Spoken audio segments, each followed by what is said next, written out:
Welcome to CISO's Insiders Podcast, powered by GRC Consulting. In this podcast, we'll be interviewing leading CISOs and security leaders in the industry for light, eye-level conversations. Here, they share advice and tips, talk about their biggest accomplishments and failures, favorite drinks, key influencers, and much more. We encourage you to walk away with at least one insight that will help you better yourself or your business. Thank you for joining us, and we hope you enjoyed today's episode. For more content, please check us out on social media.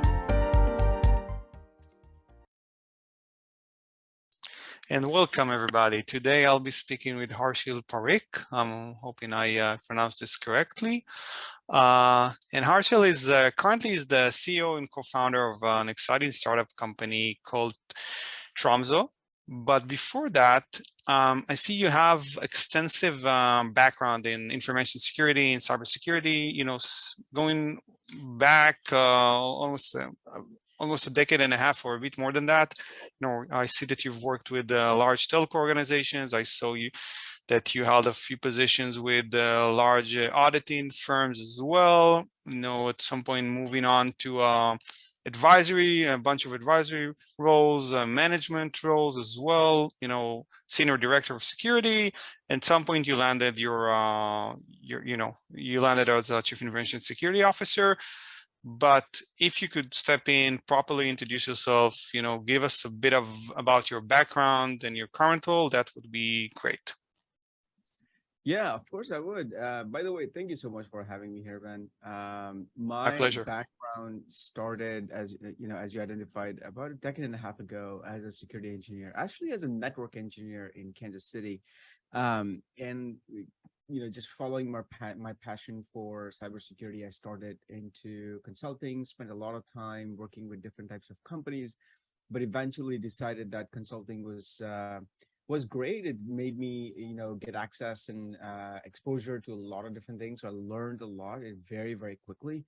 But then at some point, it felt like I was doing all of these things, but not able to, take ownership of anything end to end. So that was the time I decided to quit consulting, take a corporate job, and I joined a company called Medallia as one of the first security leader and I was brought on board to build and scale the security function.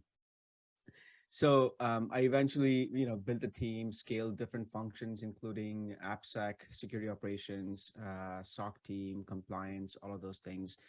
Company went IPO in 2019, so it was a huge moment for us, leading security as a company goes through an IPO. Going through that gave a lot of different experiences as a security leader.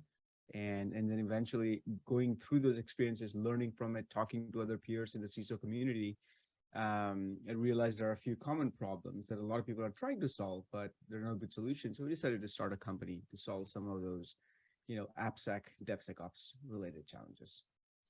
Okay, thank you for that introduction. And I have to say, it's not uncommon for me to interview a CISO turned founder.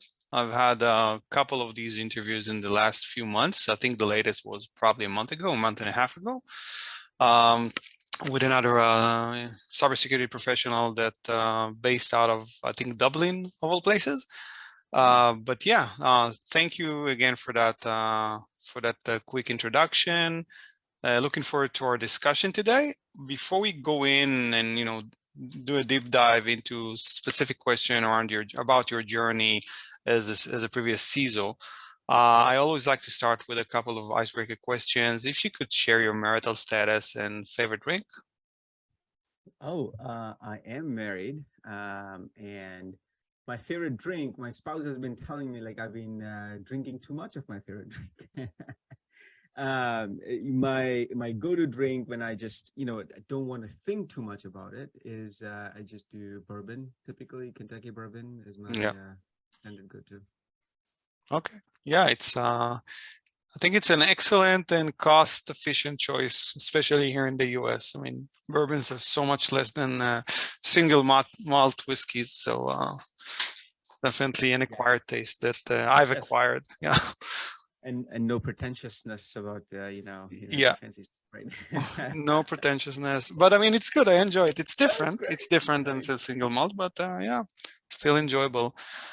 Um, okay, let's dive right in. And again, the intent of this podcast is to learn more about you and your journey. From the moment you started your career till the moment you became a CISO, and even after that, obviously, you're a founder now.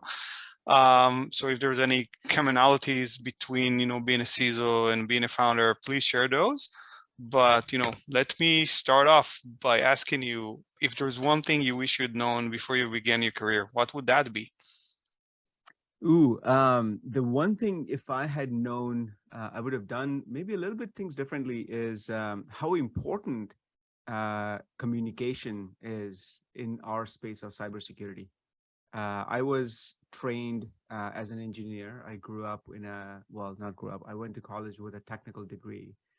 And at that time, during early parts of my career, everything was about technology. You got to know the technology, you got to be really good at it. And that was my sole focus, not realizing how important is communication, working with other people, influencing other people, especially being in cybersecurity, where it's all about making other people do things in the common interest of cybersecurity risk and compliance, right? So I think that's an important thing that most people don't realize when they start their career. Yeah, I tend to agree with you, and I've gotten a similar response too often, to be honest. Some people call it, work on your soft skills. I wish I'd Right. known that I needed more soft skills when I, embarked on this journey and whatnot. But yeah, definitely. I mean, when you talk about communication, obviously you're talking about relationships with individuals, with people, with colleagues, peers, subordinates, and managers, obviously, right? Yeah, Um, yeah. Yeah, yeah. and fundamentally, that was one of the reasons why, like in my career, I started off as a technical consulting, a technical engineer, but realized that this is a challenge that, not a challenge, but this is a skill I need to get really better at. So intentionally, I joined a Big Four advisory firm, one of the big consulting companies, because if they're good at anything, it's all about communication, right? So building out strategies and all that stuff is good, but how to effectively manage clients and how to effectively communicate with leadership, that's one thing that they train you really, really well. So I think it was a pivotal moment in my career to go through that experience and just learn how to do all of that stuff. Okay, thank you. What would you say your biggest failure was, and what did you learn from it? My biggest failure from a professional standpoint was um, early on as a people leader several years ago. I didn't realize how important it is to keep a close eye, close pulse on your team. So especially when you start adding multiple layers. When you're a manager of a few people and everybody just report to you directly, it's easy. But as you go higher up in the chain, you start to get removed from what's actually happening on the ground when there are other managers and directors between you and the other engineers or other individual contributors. And things might get interesting if you're not very close to the ground. So just as a part of growing through that, learning new leadership skills, I wasn't very careful about that, and ended up keeping a few bad hires for way too long that I shouldn't have, and that eventually ended up affecting a large majority of the team. And before I know, we had a disaster on hand in terms of the team perspective, and I think not a technology or cybersecurity perspective. So the importance of how to manage multi-level, multi-tier team, larger teams, and just going through that experience, that was one of the big learnings on how to actually do it. Being a senior leader with multiple management layers within your org is very different than being a direct manager of a few individuals. Yeah. And talking about your current role as a CEO and founder of a startup company, I'm assuming you find some commonalities to those previous experiences as as a as an executive managing, as you mentioned, a multi-tiered Right. environment, right? Yeah. Oh, yeah, for sure. I mean, I think as people grow in their career, they learn how to not just manage down, but also manage up, manage horizontally, right? So all of that stuff becomes very, very important when you're a leader, or in my role as a founder, where it's not just the employees and the people in our company that we have to make sure we're all working as a team, but also manage the customers, manage our investors, manage our prospects, right? So all of that stuff. And I don't mean manage in a negative sense, but it's more about just, how to effectively work with all of them together. Those are sort of uh, Mhm. the leadership and management skills that you pick up over a period of time. Got it. But let's try to unpack this just a bit more, if that's okay. So Yeah. obviously, I understand what you're talking about. Being a founder myself, and being a few steps removed from what you call the ground, is definitely challenging. It will definitely present challenges to any leader, right? What's your tip in making sure that you're still able to manage it? And Yeah. how do you manage it, basically? Yeah, I mean, I think it also changes at what scale you have to manage, right? I mean, if you're running an org of hundreds of people, then there's no easy way that you can intimately know every single person in your team, right? So at that point, the bigger focus just comes in on, do you really, really trust your leadership? Do you have the right processes set up to uncover the right type of feedback, right? So, for example, when you have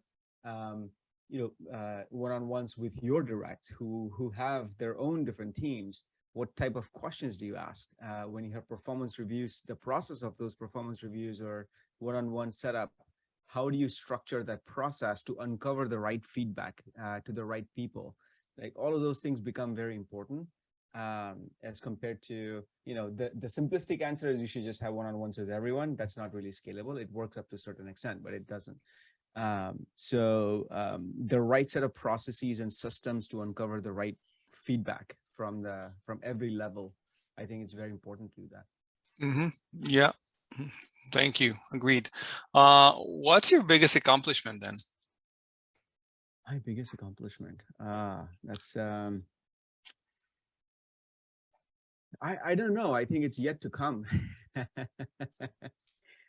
I can't really That's identify humble. something.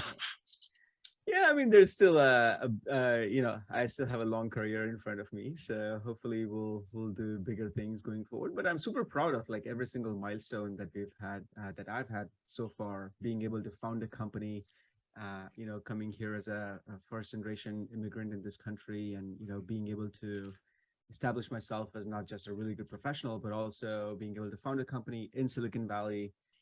People around the world dream of doing those things, and just being able to do that, I think that's a huge accomplishment. Yeah.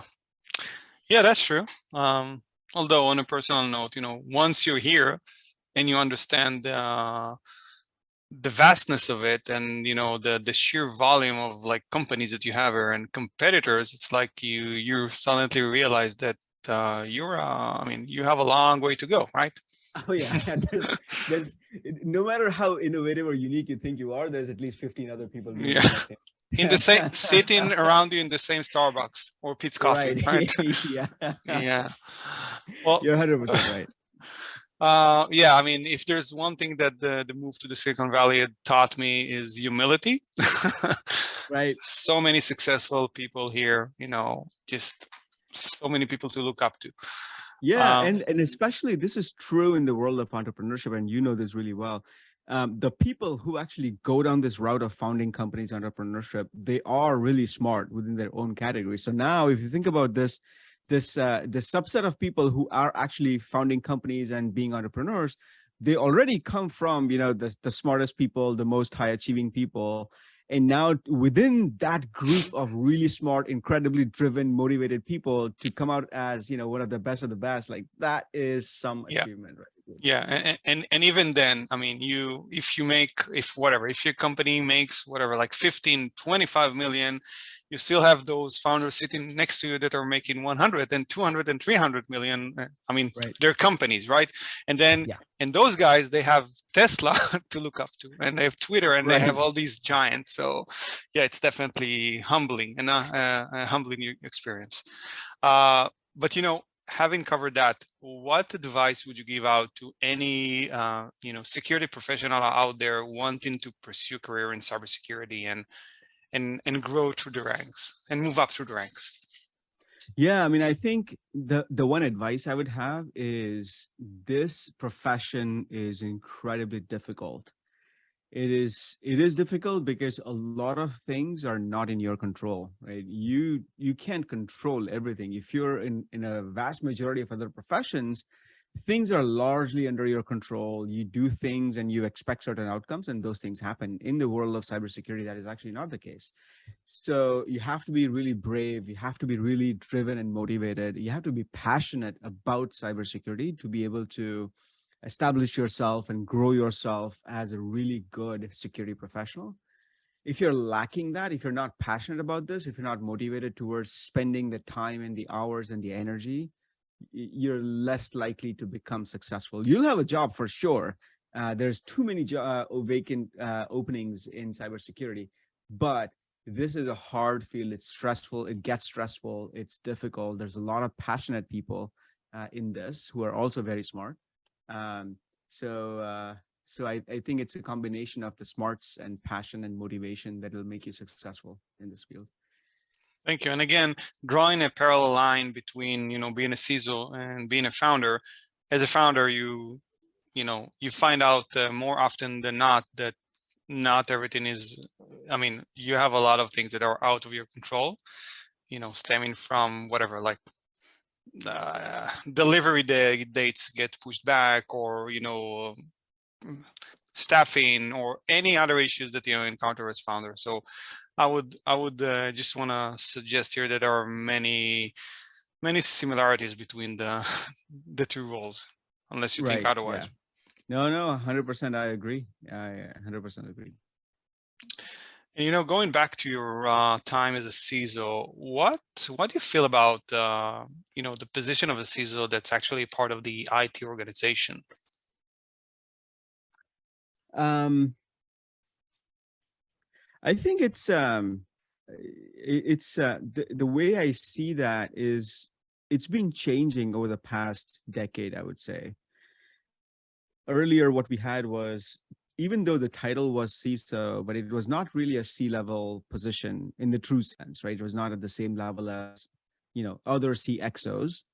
What at least I've been noticing is over the past decade or so, there's been a much bigger recognition of the CISO as a senior executive. And now you have more frequently, you have CISOs reporting directly to the CEOs, directly to general counsels or COOs or other types of functions, and not just under a CIO or a CTO. Mm-hmm. I think that will become more and more popular, not just because there's broader awareness about the importance and the seniority of this role, but also this newer generation of CISOs that we have today. They actually can operate at a very senior executive level. We're coming through this, new generation of people who truly are C-level executives and security professionals. So I think, oh, by the way, a few other anecdotal examples that I've seen over the past few years is earlier, maybe 10, 15 years ago, there would be CIOs who would do security as a part-time thing, right? So their title would be CIO, but they would also manage security. A lot of times what we are seeing now is there are, although this is true in smaller companies, but they would have CISOs who would also do, CIO type of role as a side job, as a part of their responsibility. So they get hired as a CISO, but they also have a CIO related responsibilities. So it's interesting to see that flip of CISO taking a more, a higher priority over being a CIO. And this is more in, cloud native, smaller companies, but this trend is only going to increase. Yeah, I tend to agree. I see the shift and the transition in the market as well going on for, a decade at least. Although there are still, in some organizations, maybe not predominantly in the US, but in some organizations, the CISO role is still in some cases under the IT organization. And obviously that could, create all kinds of conflict of interest and, Right.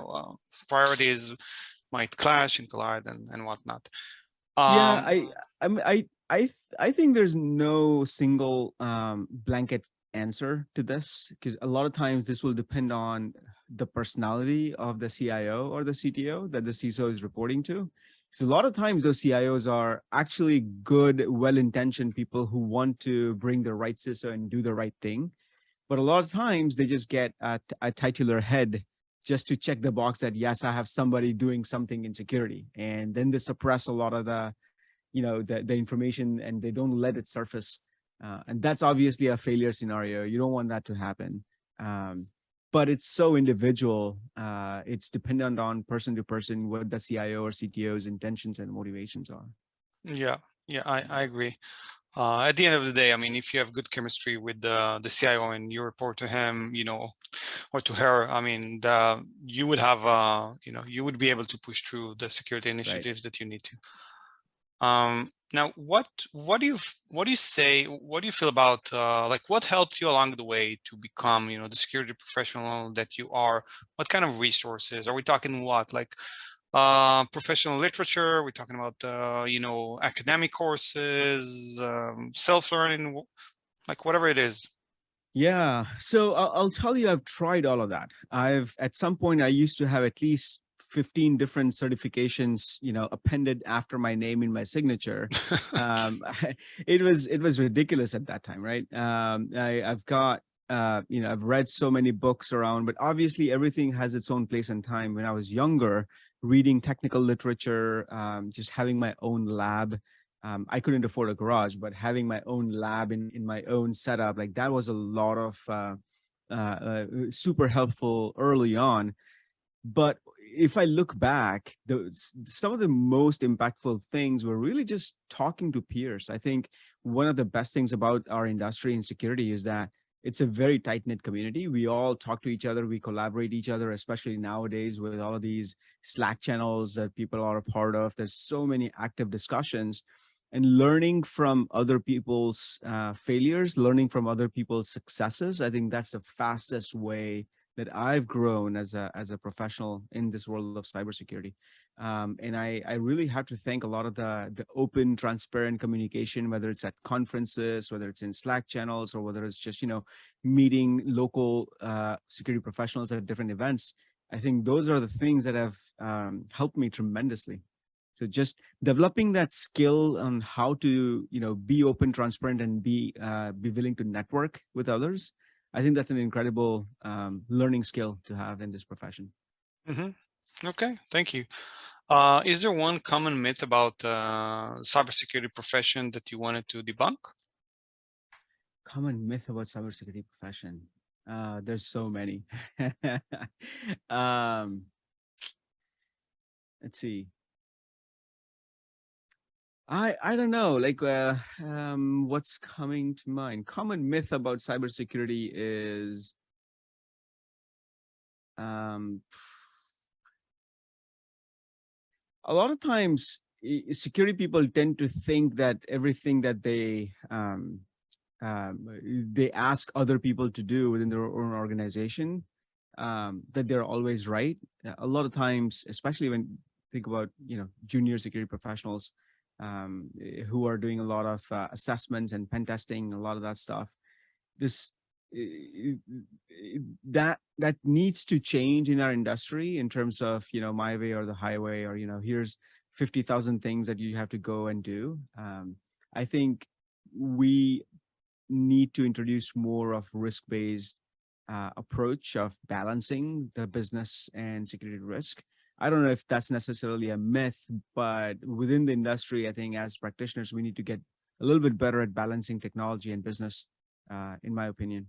Mm-hmm. Yeah, and I think this is also an evolving trend. I think more and more high levels, like highly positioned security professionals understand that the business comes first, and whatever it is that they need to do should be aligned with the business and not the other way around. Yeah. Like, being an enabler of the business, basically. Right. Right. Mhm. In your opinion, and I know right now you've been with your startup company, so how long has it been that since you founded it? 15 months, 1-5. 15 months. Okay, so in your opinion, and I'm sure you work still with CISOs, obviously, as a vendor right now. In your opinion, what are the main concerns that CISOs nowadays have? The thing that has been changing is that the things we do as CISOs, that's getting a lot more attention. So now the boards are paying attention to it. CEOs are actively getting involved in it, whether it is for actual, good risk management or whether it's to just avoid headlines, whatever it is, but it's driving a lot of this. So I think one of the things that, going back to our earlier conversation, just balancing business with the technical security, I think that's one of the things that's getting more and more relevant to almost every single CISO nowadays. It's less about here's a laundry list of all the risks that we have identified and let's do something about it, versus, okay, how do I enable the business in whatever we are doing to do it in a more agile, faster, at lower cost, at better risk managed, in a better risk managed way. I think that business enablement is coming into the picture. And just to give you an anecdotal example, in my previous role, I spent a lot of time, I would say about 25% of time, interacting with our customers and unblocking deals, because our customers, in my previous role as a head of security, our customers were looking at us to keep their data safe. So I was very closely working with sales enablement teams and sales engineers to make sure that we are enabling business as a security company, as a security team within the larger company. Mm-hmm. Okay, yeah, and that's definitely one of the responsibilities of a CISO in many organizations, unless you're like a very big organization where you have a specific individual that deal with potential customers from the security team. But so in your opinion, like, what should CISOs nowadays should be focused on in terms of like whatever it is, new technologies, new threat vectors, new whatever. In your opinion, what are the areas that CISOs should be mostly focused nowadays on? Yeah, I mean, that's a good question. I mean, I think the challenge that most CISOs face is that the business is changing very rapidly. The way business is done is changing very rapidly. So almost every single organization wants to do things faster at a cheaper cost, with globalization thrown into the mix. So as a central security team, how do you keep up with that, right? Like if you're a retail company, you want to do more e-commerce. If you're a financial services company, you want to do more technology. If you're a tech company, you want to do more global, distribution of your product. So all of these business enablers are pushing every single team within a company to do things faster. How do you, as a security person, keep up with that? Whether it's hiring more people or being more agile into training your workforce to be better, modernizing your workforce, modernizing your tooling, or bringing in a lot more automation. So it's keeping up with the business. I think it's very important. If you don't focus on it, you're going to get left behind, and and something will eventually happen. Security will end up failing to respond to it. But I think modernizing the business in a way to keep up with the pace of the rest of the organization, I think that's an important high-level theme. Obviously translates into a bunch of different things like workforce enhancements, skills enhancements, and automations, and new set of tooling, and whatever that is. But yeah, that's in my opinion, that's the overall broader theme that's changing CISO's work life. Okay, and a follow-up question to that, and you might have alluded to the answer here, but in your opinion, what are the most important skills that CISOs now should have? I know you've spoken about the soft skills and the business side of it, but do you want to expand at all? Yeah, I mean, I would basically just double down on it, right? So because things are changing so rapidly every 5 years, I mean, technology has been changing, and that's okay. But we've been so far focused very much on cybersecurity technology, the shiny new product that comes in, the shiny new vendor that talks about things in a nice way and has this fancy collateral. But the reality is CISOs need to be more aware of how the business operates, how the technology landscape overall is changing, and what do they need to secure. So I think it's pretty much around the skills of, being able to learn and understand the trends of the business and the technology while being able to collaborate with others in the company. How do you actually enable engineering? How do you enable sales? How do you enable legal? How do you enable compliance people? Because all of their worlds are also moving at different paces in different directions. So you really have to be a multifaceted person who can understand things very quickly, be able to collaborate with others. Mm-hmm. Yeah. And I think you also answered my next question, which was, where is the CISO role going? So if I understand correctly, I mean, it's more business oriented, as you mentioned, enablement of whatever key stakeholder individual that you have in your organization to support them. Yeah. Is Yeah, that 100%. I mean, I think it's stepping outside of just the technical security realm to a broader scope of business enablement, right? I mean, I see that as sort of the next level of maturity of the cybersecurity function itself, which is not just focused on technology, but focused on technology plus the business as well.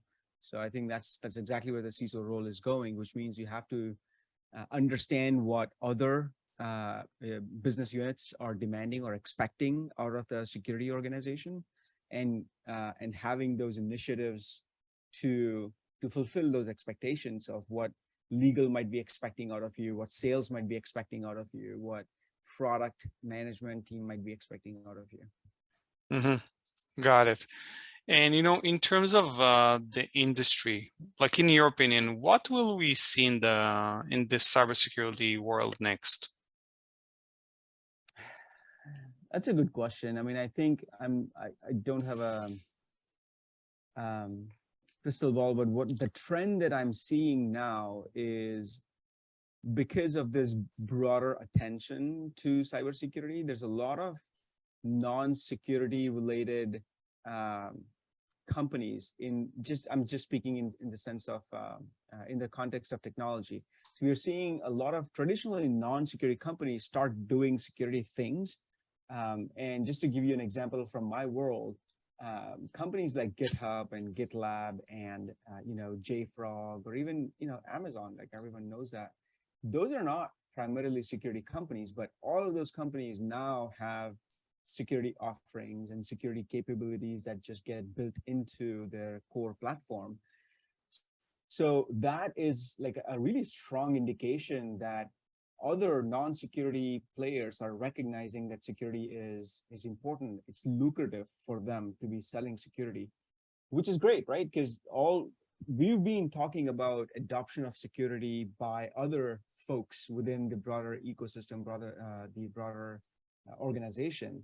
Now that we are seeing those things, it's a great thing for us as an industry, because now dev tools or cloud platforms and all of them come with security capabilities. So now it's less friction, it's more native. So I think that's the change that we are going to see, in my opinion, where security is more native to broader parts of the ecosystem. Mm-hmm. Yeah, I tend to agree with you on that. So whatever could be integrated into the products, SaaS offering, or into the marketplaces, we're definitely seeing that already, and it will just keep increasing. Now, in your opinion, in terms of budget planning, if you compare like 2 years ago to today, like pre-pandemic and post-pandemic, what's your opinion around, like, has budget changed at all? And if so, in what sense? Yeah, so I may not have the most strongest data here, but it is the trend that I've seen is, again, our security function in general is very reactive, right? So we tend to react to things that other people do. What has happened is, during the pandemic, a lot of the initiatives had been started around remote workforce, remote access, and globalization of teams. All of those things have security implications. So I've definitely seen budget shift around to security of those initiatives. So security initiatives related to remote work, related to BYOD and zero trust, and a lot of those things become important, driven by the broader change that people now want to work from anywhere they want to. You don't need to come into the office every single day. So I've seen that shift in security budget to enable those initiatives.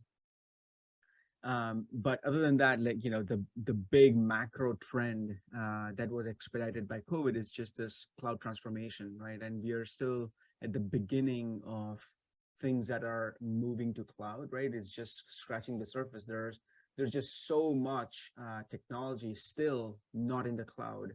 So even the next 5 years, 10 years, we're going to continue seeing bigger and bigger cloud transformation initiatives, and security will continue to shift more and more dollars towards that.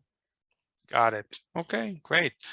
We're almost at the tail end of this episode today. Let me just ask you a couple of questions about vendors. And, being a CISO and now being a vendor yourself, it's definitely interesting to get your thoughts on a couple of topics here.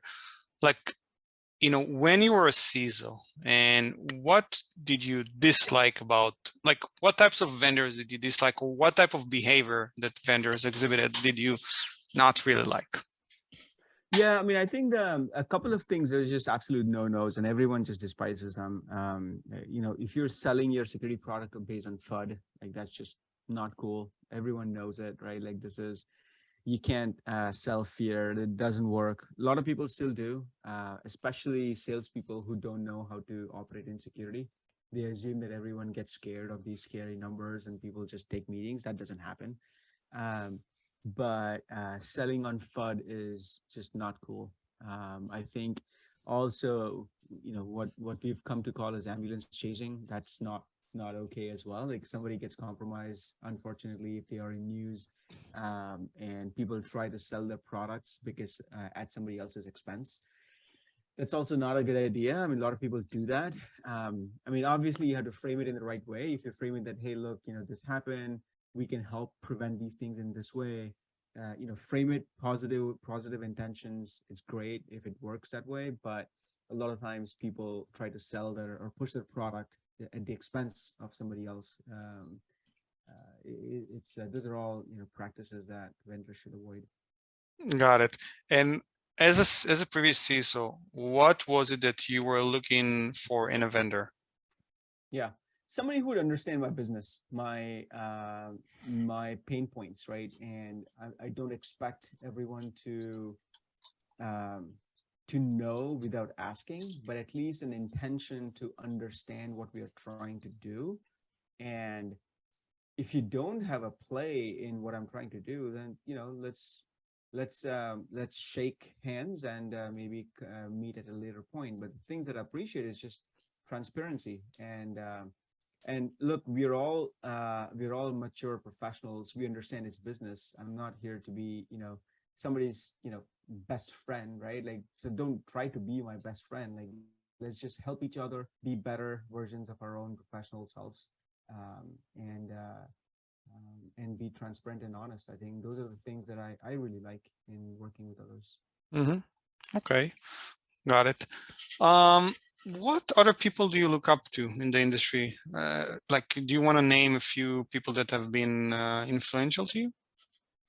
When I think about this, I think it's a lot of different people in different parts of my life, because I really respect some people for their leadership skills. I really respect some people for being able to balance very, very stressful work and personal life. I respect some other people for just the way they lead their teams and the way they can motivate their teams. So I think it's a lot of different people. I don't know if I can name few at the moment, though. Got it. Okay, no worries. What's the best way to connect with you online? Oh, but the best way is LinkedIn. I can claim my fame to a really good LinkedIn handle. So it's linkedin.com/n/Harshil, my first name. It's very easy to get to. LinkedIn messages is great. Wow. So that means you were one of the first over Yes. LinkedIn. Got it. Okay. Thank you. And one final question. If money was never an issue, what would you do with your life? Oh man, I would start a food truck. What kind of food truck? I don't know, street food. I would probably have a rotating menu for every month. I would do different cuisines, but street food truck in the Bay Area, most likely San Francisco, in a safer part of San Francisco. Yeah. Good luck with finding that. But let's go back to cuisine. I mean, like anything, Mexican, Indian, Italian, everything goes. I do appreciate a lot of. I really like Mexican food, especially street food. Mexico is amazing. Street food from Asia is really, really good. So I really love that The as best. well. Yeah. Yeah. So yeah, those are two of my favorite categories. Well, let me know. I actually looked into the numbers at one point in my life of what it means to open up a food truck. Like, what would it cost you and how much would you be able to make just running a sole food truck? It's hard work, but yeah, I enjoy street food as well. And as you mentioned, like the street food in Asia was probably the best I've had. Yeah. Southeast Asia. Right. Hey, Yeah. you mentioned money is not an issue, so I'm not looking at the profitability of the food truck. Yeah. Did you watch that movie, Chef? Yep, a couple Yeah. times I actually Yeah. make a few things at home that they make in the movie. So yeah, my kids adore the grilled cheese sandwich that I make them, and obviously it's based on that movie. So yeah, it's like that's awesome. loaded. Yeah. It's deceptively hard to get a grilled sandwich, grilled cheese right. It's it not is. that easy. It is. But I think I've mastered it by now. But anyway, thank you again, Harshil, for taking the time and joining me today in our discussion. It was insightful, and I'm hoping anyone can take away at least one key value out of our discussion today and implement it in their professional career. Yeah. Thank you so much for having me here. Yeah, my pleasure. Thank you.